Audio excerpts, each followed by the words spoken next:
One day, out of nowhere, my husband William dropped a bombshell on me. With a wide grin, he announced his plans to use the $2 million inheritance I'd received to give our family home a complete makeover. I was dumbfounded, my words trapped in a throat tightened by shock. This inheritance was a parting gift from my dear father, a secret I had kept close to my chest, especially from William. Over the years, his controlling nature had grown, igniting thoughts of divorce in my mind, and revealing the existence of this money to him was the last thing I wanted. His greed was no secret to me, but how he unearthed this particular secret was beyond my comprehension.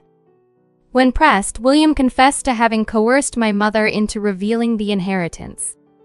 I was livid, unable to fathom his audacity. Our arguments escalated, yet he remained unfazed, dismissing my concerns with a smirk, declaring the renovation plans as final. My name is Ava, a 25-year-old branch manager employee. My hectic job schedule left little room for romantic pursuits, so I took a leap of faith and registered with a matchmaking agency. That's where I met William, a cheerful car service driver, a year my senior. Our paths would likely never have crossed otherwise. Meeting someone like you, Ava, feels like I've hit the jackpot, he said, his cheeks flushed with a bashful red. I reciprocated his feelings, and when he proposed marriage with such earnestness, I didn't hesitate to say yes. Our love story began on a high note, culminating in marriage 4 years ago. Initially, our marriage was filled with love and mutual admiration. William often praised my work ethic and success. However, as time passed, his demeanor shifted. Sarcastic comments about my income became frequent, and it wasn't just William. My in-laws, once warm and welcoming, turned distant and cold. My dear Ava, working at a major branch manager is quite the feat. We're so proud our son married you, they would say, their initial support slowly morphing into expectations of financial assistance. Ava, you're doing well for yourself, aren't you? I could really use a designer bag. You wouldn't mind helping us out now and then, right? My mother-in-law pressed, taking for granted that I would comply. I was taken aback. But I recently bought you a dress for your birthday. I don't make it a habit to lend or borrow money, not even among family, I responded, hoping to set clear boundaries. Their reaction was explosive. Accusations flew, revealing their true intentions. How dare you refuse us? We only consented to this marriage because of your lucrative job. To think we can't stand your outspokenness. My mother-in-law railed against me. The audacity of their demands, expecting me to finance their desires simply because I had a well-paying job, was appalling. Their transformation from supportive in-laws to greedy dependents was a stark reminder of the challenges that come with navigating family dynamics, especially when money is involved. Time and again, my in-laws pressed me for money, growing increasingly insistent with each refusal.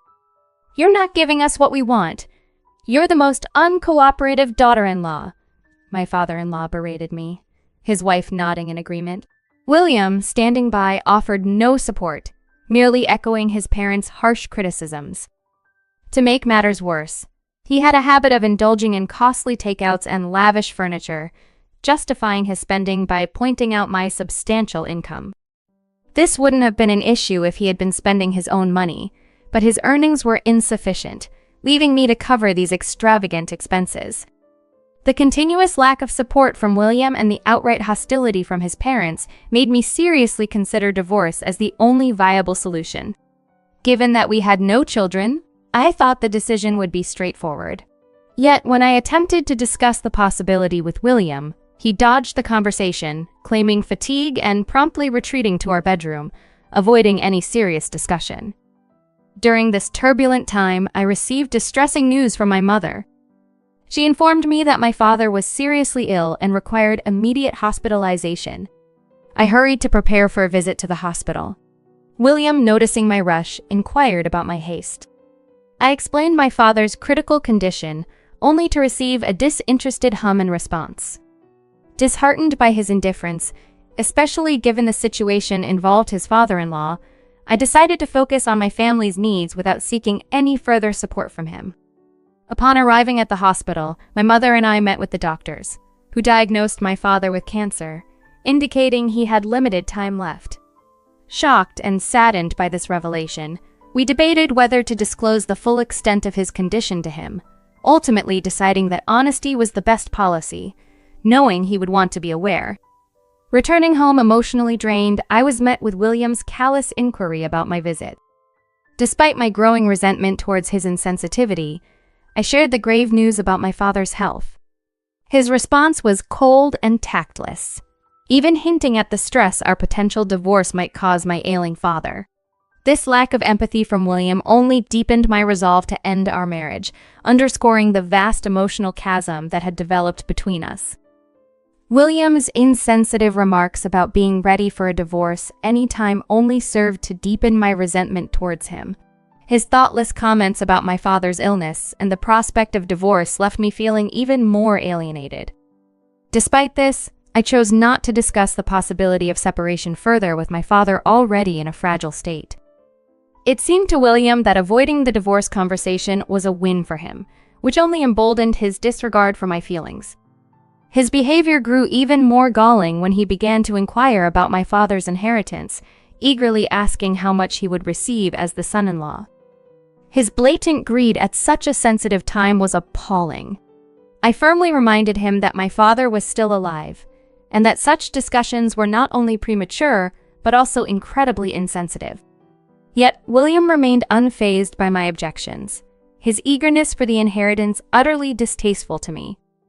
This led me to spend more time at my parents' home, seeking solace in proximity to the hospital during my father's final days. After a heartfelt battle with his illness, my father passed away peacefully. The loss was profound, leaving my mother and me to navigate our grief as we prepared for his funeral.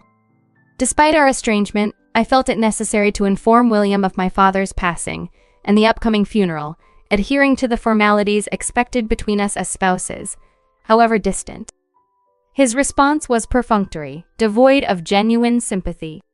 I had held a faint hope that he might show some respect by attending the funeral, but he did not, confirming his lack of empathy and consideration. Following the funeral, a meeting with my family was convened to discuss the inheritance, as per my father's wishes. The proceedings went smoothly, thanks to my father's foresight and planning. It was a small comfort, providing a sense of closure amidst the sorrow. With a heavy heart, I returned home, bracing myself for what lay ahead with William. Upon my return, William's reaction was predictably self-centered, showing more interest in the financial implications of my father's passing than in offering support or condolences. This further convinced me of the need to sever ties, as the gap between us had grown too wide and too deep to bridge. My resolve to pursue a divorce was solidified, driven by the desire to find peace and start anew, away from the toxicity that had come to define my marriage with William. Upon William's unexpected revelation that he intended to use the $2 million inheritance for home renovations, I was utterly astonished, finding myself momentarily voiceless. This was the first I'd heard of any plan regarding the inheritance, and William's knowledge of the amount was a complete shock to me. "What are you talking about?" "I'm unaware of any substantial sum," I managed to respond, my confusion evident. William, with a dismissive laugh, admitted to having pressured my mother into disclosing details about the inheritance by threatening her with divorce. His manipulation was appalling. To stoop so low as to threaten my mother just to get your hands on the inheritance is despicable, I retorted, my anger surging uncontrollably. William, unfazed by my reaction, declared that the renovation plans were already set in motion, proudly boasting about securing the funds while I was preoccupied with funeral arrangements and other responsibilities. I was dumbfounded. William's audacity left me no choice but to firmly decide on divorce, despite his arrogant suggestion that I either move in with his parents or leave. His smugness was intolerable. "Divorce it is, then." "And no, I won't regret this decision," I stated with resolution, rejecting his notion that I would second-guess my choice. William's response was a cold laugh as he handed me a business card for a lawyer, instructing me to ensure the inheritance was transferred to his account. Packing my belongings, I left our shared home. ignoring William's continued reminders about the inheritance. When I shared the entire ordeal with my mother, she was shocked, apologizing for unwittingly giving William information after his threats. I reassured her, emphasizing that William's actions were inexcusable, and asked if I could stay at the family home temporarily. She agreed without hesitation. The next day, my phone was inundated with calls from William, all of which I ignored. His persistence escalated to him showing up at my parents' house, causing a scene in an attempt to force a confrontation. Despite my reluctance, my mother suggested I speak with him to avoid further upsetting the neighbors. Although skeptical of any productive outcome, I was prepared to face William, if only to assert my decision and seek an end to this turmoil. Understanding the gravity of the situation, I hesitantly engaged with William, who refused to leave our doorstep. Keeping the security chain fastened, I cracked the door open only to be met with his demand for the $2 million for renovations he claimed he couldn't afford without it. His frustration was palpable as he tried to push his way through the door.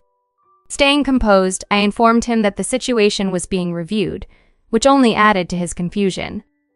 "What do you mean under consideration?" he questioned, bewildered. It was then I revealed the truth that my inheritance was not in cash, but rather my father's vacation home, which naturally couldn't be transferred to him. William's shock was evident as he struggled to comprehend how he had prematurely committed to a renovation contract based on expected funds. I trusted a family connection in the construction business, believing the inheritance would be available soon, William admitted, his plan unraveling. I reminded him of my previous warnings about the precarious nature of his assumptions regarding our divorce and the inheritance. His desperation grew as he revealed a $45,000 deposit already paid, with plans to cover the rest through installments now dashed. William tried to assert that as my husband, he was entitled to a share of the property, but I stood firm. "You're mistaken, William. Inheritance law clearly states that such property is mine alone. We're no longer a unit, but strangers," I declared confidently. His frustration quickly turned to anger, and as he raised his voice, threatening to halt the divorce proceedings and demanding the inheritance, my mother, sensing the escalating threat, called the police. William, realizing the seriousness of our actions, retracted, but not without a parting sneer, proclaiming he was done with the situation before making a hasty exit. Following his departure, the police arrived. Their advice clear: prioritize my safety and maintain a strict no-contact stance with William. They suggested keeping the doors locked at all times and to act as if I was not home if he returned. The officer's guidance was a sobering reminder of the importance of safeguarding myself against any further confrontations, marking a definitive end to a chapter filled with turmoil and uncertainty. 6 days after the incident with William, the police contacted me about some crucial documents related to my father's estate. I had placed these documents in my bag for safekeeping when I moved back to my parents' home post-divorce. To my dismay, I discovered they were missing, a mystery that was solved when the police informed me they had been recovered. Upon arriving at the police station, I was taken aback to find William there. The shock deepened when it was revealed that William had stolen the documents. Confronted for an explanation, he looked defeated and attempted to justify his actions. He claimed to have rifled through my belongings, mistaking the significance of the paperwork he found for liquid assets from my inheritance. William admitted that his realization of the document's true nature, the title to my father's vacation home, only came after I clarified the inheritance wasn't in cash. His plan had been to sell the title, wrongly assuming it would be an easy conversion into cash, dragging my in-laws into his scheme to approach a real estate agent. However, their efforts were futile since the property was still legally under my father's name, and the inheritance had not yet been officially divided among his heirs. I was in the midst of legally transferring the title to my name, which would prevent William from selling the property without my agreement. As the real estate agent refused to proceed with the sale due to these complications, William's frustration boiled over, leading him to make unfounded accusations against me to the police. He desperately pleaded his innocence, claiming he was attempting to sell the property on my behalf, a stark contradiction to his earlier admission of theft. In response to his erratic behavior and false claims, I remained calm, clarifying to the officer that I had not authorized William to sell anything. The documents he had taken were merely copies, rendering them useless for his intended purposes. Despite his protests and attempts to shift blame onto me, it was clear William had acted alone in his criminal endeavor.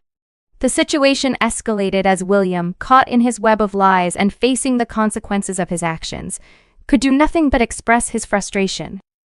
It was a moment of reckoning for William, forced to confront the reality of his actions and their impact not just on me, but on himself as well. Following William's arrest for theft, the fallout was immediate and widespread. The news of his arrest, combined with the forfeiture of the $45,000 deposit, thrust my in-laws into an unwelcome spotlight, revealing them as the family of a convicted criminal. The community's reaction forced them to leave their town, seeking anonymity elsewhere. However, their troubles didn't end with relocation. My in-laws, unable to let go of their grievances, began to harass the real estate agency that had exposed William's fraudulent scheme. Their actions, driven by resentment, included making menacing calls and spreading false rumors, all aimed at discrediting the agency. In response, the agency, rightfully incensed, pursued legal action against them for obstructing business operations and attempting fraud by trying to sell a property that was not theirs. Caught in a legal bind, my in-laws were ordered to compensate for the damages, a financial burden that swiftly drained their savings. In a moment of desperation, they reached out to me, pleading for financial assistance. My former mother-in-law's voice cracked as she implored, "Ava, please. We've exhausted our savings on the deposit and now face crippling debt due to the settlement. Can't you spare some money? We promise to repay you." But sympathy was far from my mind. "Why would you seek my help? I'm no longer William's wife, and to me, you're now just strangers," I replied, the firmness in my voice unmistakable. Despite their pleas, emphasizing their dire situation and promises of repayment, I remained unmoved. "I highly doubt that. This conversation is over. Do not contact me again," I stated coldly, putting an end to the call and ensuring their numbers were blocked, just as William's had been long ago. Aware of the potential risk posed by William's knowledge of my parents' home, I made the decision to sell the property. It was a precautionary move, aimed at safeguarding my mother and me from any future disturbances. Fortunately, the sale of my father's vacation home went smoothly, allowing us to find peace and security in a new setting. Now, in a different home, my mother and I have found tranquility, far removed from the turmoil that once surrounded us. We focus on preserving the precious memories of my father, cherishing the legacy he left behind, undisturbed by the chaos of the past. Our lives, now calm and secure, reflect the resilience and resolve it took to navigate through those stormy times and emerge stronger on the other side.